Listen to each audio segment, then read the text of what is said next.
we think maybe you're being scammed. And there was a part of me that was wondering that myself, but I wasn't fully ready to digest that yet.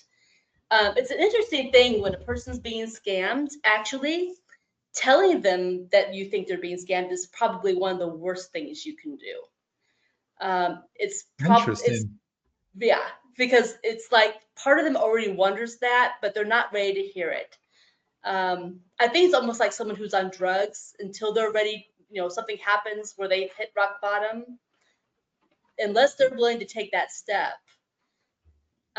So they have to come to their own conclusion that they're being scammed, because they're always going to be like, well, there's this or this that you don't know about. Or they might talk to the scammer. The scammer always, always has some rational, logical explanation for everything.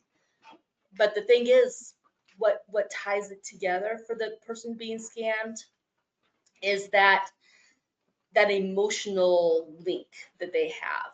They're talking to this Mm, person daily, sometimes multiple times a day.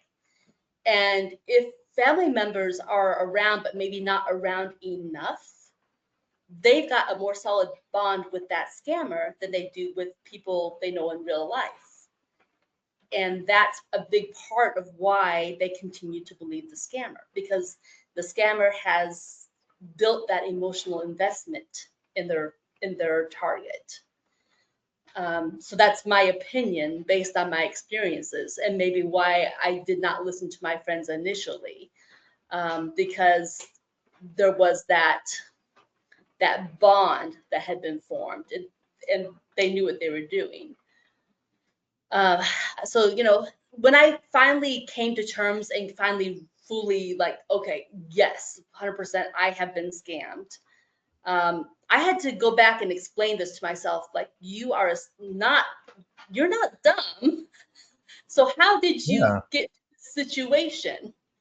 I had to, goes back to writing, I went back and did a timeline of everything to try to understand, why did this progress the way it did? How did I come to this situation? I had to explain it to myself first. And then, so this is me, the silver lining here, right? I've always wanted to write books. I used to put all kinds of notes on post-it notes and things, but I never actually got to a point where I published anything. I did write one book, but it was just for myself and my friends, like in my 20s. But I never published until this year. Mm. And the reason that I moved forward, that was part of my silver lining.